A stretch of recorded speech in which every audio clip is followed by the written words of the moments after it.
యుగానికొకడు 2లో తమిళ నుంచి top hero కూడా యాక్ట్ చేస్తున్నాడంట.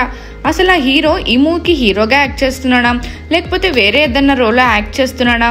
ఆ వివరాలన్నీ చూసుకునే ముందు మన ఫిల్మీ బౌల్ ఛానల్ని లైక్ చేయండి, షేర్ చేయండి, సబ్స్క్రైబ్ చేసుకోండి. హలో మూవీ లవర్స్, సినిమా ప్రియులకు గుడ్ న్యూస్ వచ్చింది. ప్రముఖ తమిళ దర్శకుడు సెల్వరాఘవన్ తన సూపర్ హిట్ చిత్రం యుగానికొకడు సీక్వెల్ గురించి ఓ ఆసక్తికరమైన ప్రకటన చేశారు. ఈ సినిమాలో హీరో పాత్రను ధనుష్ పోషిస్తాడని సెల్వరాఘవన్ వెల్లడించారు. అయితే ఈ సీక్వెల్ షూటింగ్ కార్తీ లేకుండా సాధ్యం కాదని ఆయన స్పష్టం చేశారు.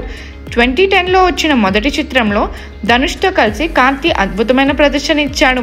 ఈసారి ఇద్దరు స్టార్ హీరోలు కలిసి నటిస్తే చిత్రం బ్లాక్ బస్టర్ అవుతుందని అభిమానులు ఆశిస్తున్నారు. సెల్వరాఘవన్ ప్రకారం ఈ చిత్ర కథ చాలా డీటెయిల్గా ఇంట్రెస్టింగ్గా ఉంటుంది. అందుకే ఈ చిత్రాన్ని సిద్ధం చేయడానికి కాస్త సమయం పడుతుందని చెప్పారు.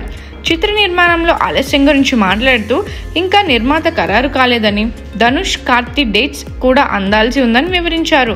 అయినప్పటికీ షూటింగ్ త్వరలో మొదలవుతుందని ఆయన హామీ ఇచ్చాడు. మొదటి చిత్రం చారిత్రక కథలు, థ్రిల్లింగ్ యాక్షన్ సన్నివేశాలతో ప్రేక్షకుల హృదయాలను కైవసం చేసుకుంది.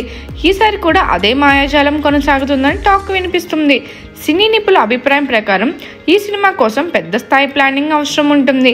ఎందుకంటే ఇంట్రెస్టింగ్ స్టోరీతో పాటు భారీ బడ్జెట్ కూడా అవసరమని చెప్తున్నారు. అభిమానులు ఈ సినిమా కోసం ఎంతో ఆతృతగా ఎదురు చూస్తున్నారు. సెల్వరాఘవన్ ఈ సీక్వెల్తో మరో మాస్టర్ పీస్ ఇస్తారని ఆశిస్తున్నారు. మరిన్ని మూవీ అప్డేట్స్ కోసం, ఫిల్మ్ రివ్యూస్ కోసం ఫాలో అవుతూ ఉండండి ఫిల్మీ బౌల్.